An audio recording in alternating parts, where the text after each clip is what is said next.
2020년 한 해 사느라 수고하고 애쓰셨습니다. 옆에 분 보면서 눈으로 수고했다, 고생하셨습니다. 이렇게 인사 한번 해주시면 좋겠습니다. 네. 우리 어린 자녀들도 공부하느라 수고했고 모두 수고하셨습니다. 네, 오늘 마지막 주일입니다. 한 해의 마지막은 늘 아쉬움, 후회 이런 것이 남죠. 특히 올해는 좀 여느 해와는 좀 다른 방식으로 한 해를 보내서 이제 아쉬움이 더 많이 남는 것 같아요. 개인적으로 내가 올해를 잘 살아나 그런 아쉬움이 남기도 해요. 물론 공동체적으로 분립개척이라고 하는 큰 일을 이루어 어떤 성취감이 있긴 하지만 또 개인적으로 당연히 아쉬움이 아마 남을 겁니다. 지난 4주간 저희가 대림절, 성탄절 보내면서 어떠셨는지 모르겠어요. 한 해를 잘 마무리되셨는지 모르겠습니다. 저희가 대림절 보내면서 정말 예수님을 기다리자 이렇게 말씀드렸는데 정말 솔직하게 한번 돌아보시면 좋겠어요. 나는 정말 예수님이 기다려지던지, 아니면 성탄절 보내면서 예수님이 탄생하심이 우리에게 참 기쁨이라고 하는데 정말 나에게 그 기쁨이 있는가 한번 돌아보시면 좋겠어요. 정말 그렇던가요? 저는 개인적으로 물론 예수님을 기다리는 마음도 있었지만 이번 12월을 보내면서 솔직하게 예수님보다는 코로나가 빨리 끝나는 거 좋겠다. 솔직히 그게 더 기다려지는 마음이 컸던 것 같아요. 오늘부터 SN주가 백신 접종을 시작을 한다는 뉴스 기사를 보았습니다. 희망이 있는 소식이긴 한데 60세 이하의 기저질환 없는 그냥 소위 말하는 보통 사람들은 내년 말쯤 되어야 백신을 맞을 수 있다고 해요. 그러니까 아직 많이 멀었죠. 네.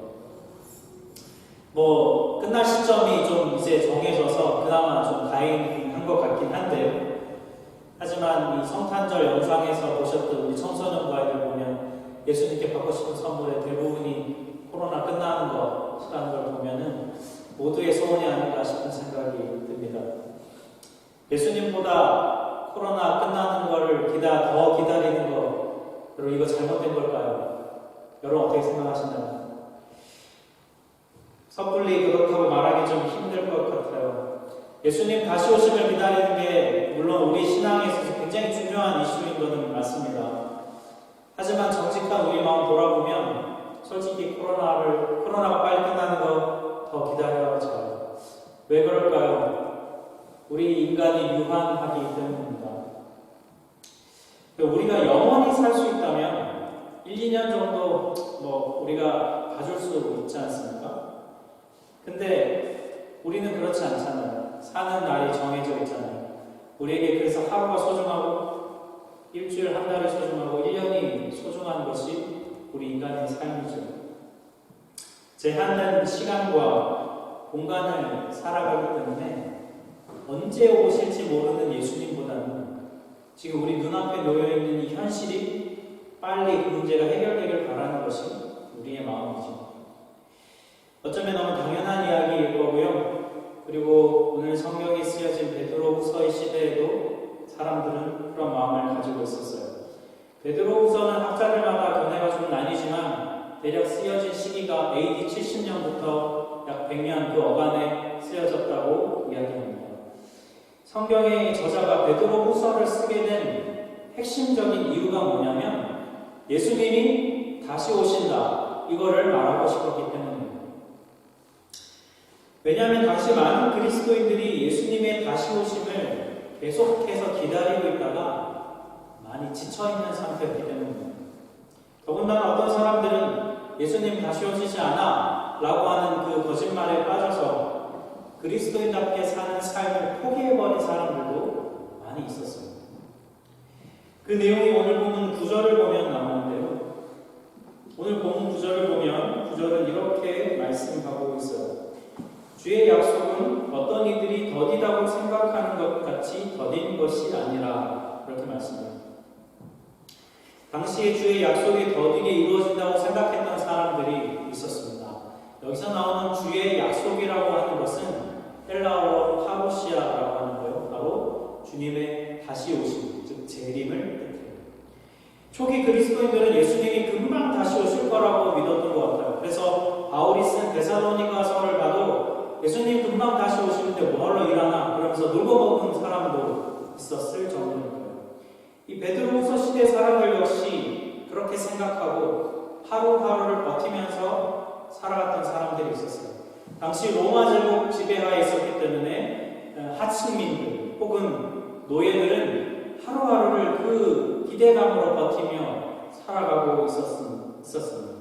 굉장히 간절히 바랬을 것이죠. 그런데 그 간절히 기다리는 예수님이 오시지 않는 거예요. 그리고 시간이 자꾸 흘러가니까 마음에 당연히 이런 생각이 들겠죠. 예수님 정말 다시 오시는 거 맞아? 안 오시는 거 아니야? 이런 마음이 들었던 것이죠. 이 생각을 확고하게 해주었던 사람들이 있습니다. 베드로후서에 등장하는 거짓 교사들인데요. 이 거짓 교사들은 누구를 가리키냐면 성경의 가르침과 반대되는 가르침을 주장하고 전하는 사람들이 거짓 교사들. 당시에 많은 거짓 교사들이 있었는데 특별히 그 중에 헬라 철학의 대표적인 학파라 불리는 또 에피쿠로스 학파라는 사람들이 있었습니다. 이 에피쿠로스 학파 고등학교 윤리 시간에 들어보신 기억 아마 있으실 거예요. 고대 그리스 철학의 주요한 사상들, 스토아 철학이라든지 그다음에 회의주의라든지 이런 철학들과 함께 주요한 사상을 이루었던 학파인데요. 이 에피쿠로스 철학의 핵심의 내용이 뭐냐면 고통으로부터의 해방입니다.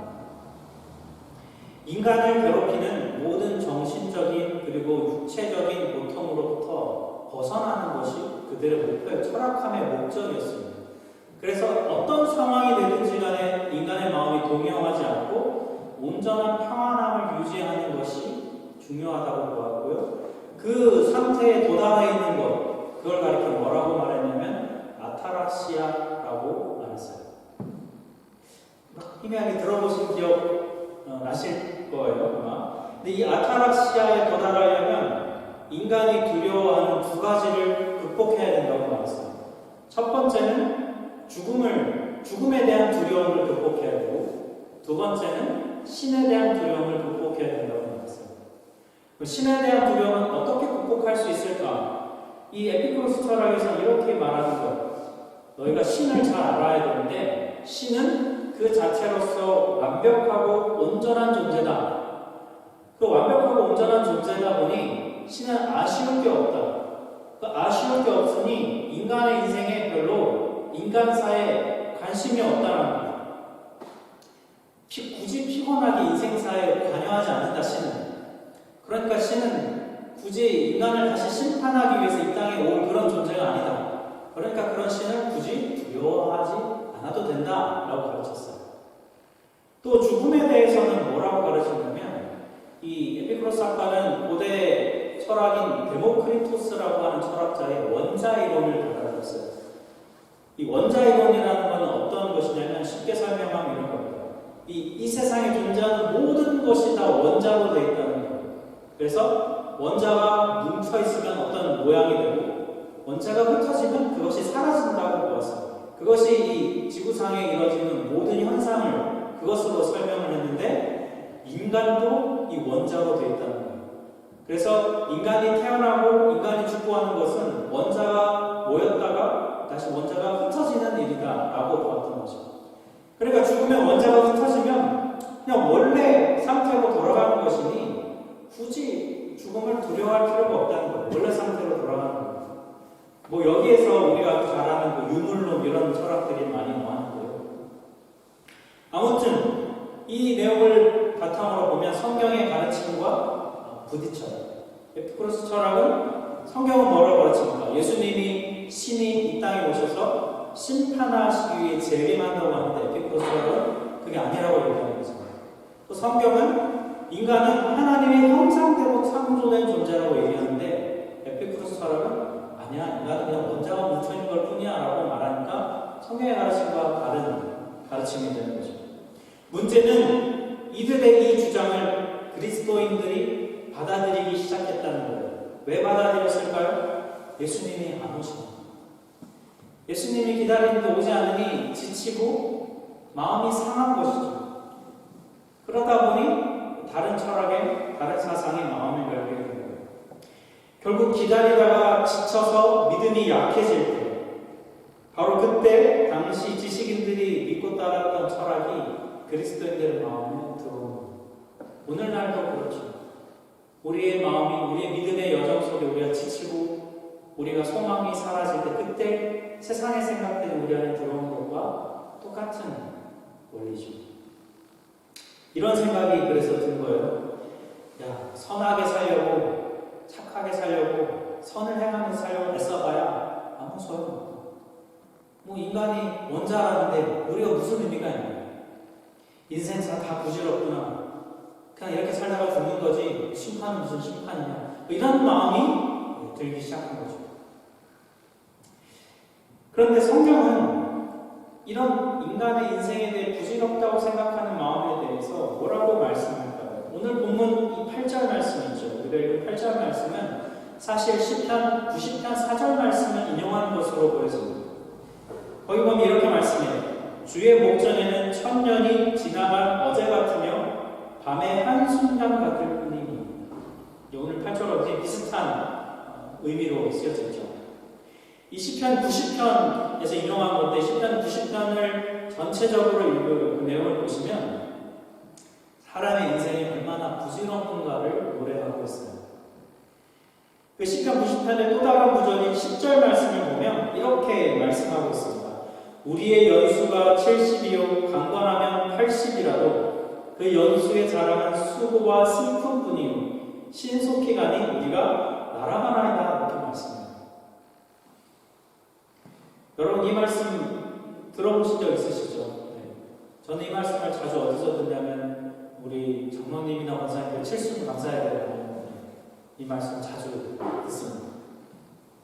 우리가 오래 살아봐야 7, 80 사는데 근데 그 인생을 돌아보면 수고와 슬픔이 가득하다는 거예요. 그런데 돌아보니 그 수고와 슬픔이 가득한 인생도 얼마나 빨리 지나가는지 화살이 날아가는 것처럼 그냥 순식간에 인생이 지나간다는 의미를 갖고 있어요. 여러분 이런 마음은 늘 우리에게 여러분 찾아오지 않습니까? 인생의 도덕성.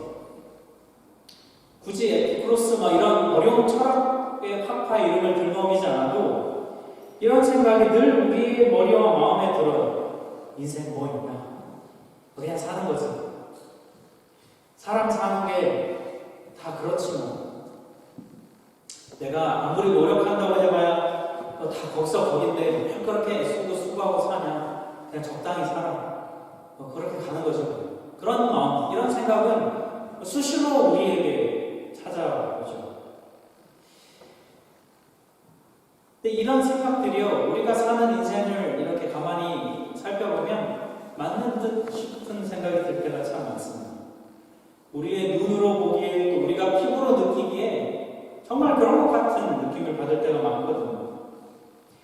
애쓰고 수고해봐야 별로 삶에 별반 달라지지 않는 것처럼 보여질 때 몇몇 소수의 어떤 사람들에게는 인생이 굉장히 의미 있고 재밌고 이 세상이 뭔가 굉장히 기쁨으로 가득한 것처럼 보이지만 나에게는 적어도 나한테는 그렇지 않은 그런 세상으로 느껴질 때가 많아요. 이런 생각에 대해서 여러분 성경은 뭐라고 말할까요? 의외로 성경은요 인생의 덧없음에 대해서 긍정합니다. 부정하지 않습니다. 그런데 성경이 거기에서 끝나지는 않아요. 이렇게 성경은 말합니다. 인간의 삶은 유한하다. 인간은 유한하다. 하지만 하나님은 영원하시다. 성경은 그것을 얘기해요. 오늘 본문 3장 8절을 다시 한번 보시겠습니까? 이렇게 말씀하죠. 사랑하는 자들아 주께는 하루가 천년 같고 천년이 하루 같다는 이 한 가지를 잊지 말라. 여러분 이 말씀이 무슨 의미로 다가오시나요? 이 말씀은 이런 의미를 갖고 있습니다. 하나님에게는 하루나 천년이나 똑같다. 이게 무슨 뜻이겠습니까? 하나님은 시간의 제한을 받지 않으십니다. 하나님은 시간을 초월해서 계십니다. 그러니 하나님은 영원하시다. 이 얘기가 하고 싶은 거예요. 그러니 유한한 이렇다 저렇다 평가하지 말라는 것입니다. 예수님께서 지금 당장 네가 지금 살고 있는 네 인생 살아봐야 7, 80 사는데 그 사는 동안에 오시지 않는다고 해서 예수님 안 오시는구나, 성경 거짓말이구나 라고 그렇게 생각하지 말라는 거예요. 그렇게 섣불리 판단하지 말라는 것입니다. 그래서 8절 마지막에 뭐라고 강조합니까? 이 한 가지를 잊지 말아라. 하나님 영원하신 분이라는 것을 네가 잊어서는 안 된다는 거예요. 여러분, 한 해를 돌아보면 아쉬움과 허탈한 마음이 든다고 말씀드렸죠. 이루어놓은 게 별로 없는 듯한 마음 들 때가 있습니다. 어떤 것이 성취되는, 어떤 성취감이 느껴지는 그런 어떤 해도 있어요. 그래서 뭔가 뿌듯한 마음 들기도 합니다. 근데 제 이 자리에서 드릴 말씀은 아니지만 어쨌든 제가 나이를 자꾸 먹어가면서 느끼는 것은 성취감이 느껴져서 막 뿌듯한 해보다는 그렇지 않은 해가 훨씬 더 많은 것 같아요. 올해 뭘 했을까? 올해는 도대체 무슨 의미가 있을까? 의미를 찾아보려고 막 송구영신에게 감사하기도 막 제가 막 쥐어 짜내야 막 의미가 있어 보이지. 그렇지 않으면 그냥 주어진 한 해를 살아갈 것 같은 해가 훨씬 더 많죠. 아까 인용했던 그 10편, 90편 10절 말씀이 정말 맞아요. 수고와 슬픔뿐이다. 더구나 엄청 빨리 지나가는. 여러분, 이런 인생 속에서 우리는 어떻게 의미를 찾을 수 있을까요? 오늘 이 질문에 대해서 베드로후서는 이렇게 대답하고 있습니다. 하나님의 눈을 가져라. 유한한 너의 생각이 아니라 영원한 하나님의 눈을 가져라. 그리고 그 영원한 하나님의 눈으로 너의 삶을 보아라. 그러면 의미를 발견하게 될 것이다. 왜냐하면 그 영원한 하나님이 유한한 너의 인생이 의미 있다 말씀하시고 그 너의 인생을 소중히 여기시기 때문입니다. 오늘 본문에 나오는 구절을 보시면 그 구절 후반부의 성경은 이렇게 선포하고 있습니다. 마음으로 같이 읽어보시겠습니까? 오직 주께서는 너희를 대하여 오래 참으사 아무도 멸망하지 아니하고 다 회개하게 이르기를 원하시느니라. 이 베드로후서 쓰여질 때 사람들이 이런 생각했다고 말씀드렸죠. 예수님이 다시 오시지 않는 것은 우리한테 무관심해서 그런 거예요. 우리한테 관심이 없어서 쉬는 그런 존재가 아니야 라고 생각했다는 거잖아요. 근데 이 구절은 뭐라고 얘기하는 거냐면 예수님이 다시 오시지 않는 이유는 우리한테 무관심해서가 아니라 오히려 우리를 너무도 사랑하시기 때문이라는 거예요. 그래서 모두가 회개함에 이르러서 모두 다 구원에 이르길 원하시기 때문에 지금 오시지 않는다라고 말씀하고 있습니다. 지금 당장 오시면 심판하셔야 되지만 좀만 더 늦게 오시면 한 영혼이라도 더 구원하실 수 있기 때문에 그만큼 한 영혼이 소중하기 때문에 예수님이 지금 오시지 않는다라고 말씀하고 있어요. 그러니 사랑하는 자들아, 이 영원하신 하나님의 섭리를 깨닫고 주께로 돌아오라는 것입니다. 그분은 너의 삶을 아끼고 사랑하십니다. 코로나 바이러스 때문에 하루에 전 세계에서 지금 수천 명씩 죽어가고 있어요. 이 현실을 마주대하면요, 그 숫자로 보여지는 인생의 결말을 보면 참 부질없고 허무하다는 생각이 들 때가 있어요.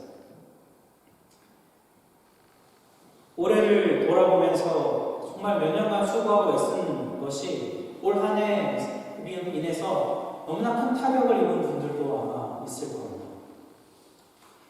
애쓰고 수고하는 것이 아무 소용이 없는 것처럼 느껴지는 분들도 있을 거예요. 도대체 어디에서 삶의 의미를 찾을 수 있을까? 그 생각이 들 때에 오늘 베드로후서 3장 8절과 9절은 우리에게 이렇게 말씀하고 있습니다. 한계에 부딪힌 너의 인생의 정답을 하나님의 영원하시면서 찾아라. 영원하신 하나님은 너한테 관심이 있으십니다. 네 인생을 소중히 여기십니다. 너의 시간 시간을 귀히 여기시니 네가 보기에 네 인생이 부질없고 별로 의미 없어 보이고 그냥 그렇게 산 것처럼 보인다 할지라도 주님은 그 너의 삶을 귀하게 여기시니 다시 오심을 미룰 만큼 네 인생은 하나님 보시기에 소중하다. 그러니 사랑하는 성도 여러분, 하나님의 눈으로 여러분의 인생을 바라보십시오. 하나님의 기준으로 여러분의 삶을 판단하십시오. 부질없는 것 같은 내 삶, 의미 없어 보이는 것 같은 내 삶을 하나님이 받기를 원하십니다. 그 하나님께 드리면 하나님이 받으시는 그러면 우리의 인생에 의미가 있는 거예요. 우리 인간적인 눈으로 보기에는 의미 없어 보여도 오늘 말씀을 통해 하나님은 이 말씀을 우리에게 주고 계세요. 이거를 잊지 말아요. 하나님이야말로 여러분 시간의 주인이십니다. 시간의 주인이 우리의 인생을 소중히 여기십니다. 그러니 그 시간의 주인께 우리의 삶을 드립시다. 그러면 시간의 주인이신 하나님께서 내가 의미 없다고 생각되는, 내가 버렸다고 생각되는 그 시간을 합력하여서 선을 이루어 가십니다. 그 하나님의 섭리를 신뢰하고 올해 삶을 돌아보며 또 2021년을 내다보며 내 인생이 의미 있음을 깨닫는 우리 하나님의 성도 되시기를 주님의 이름으로 축복합니다.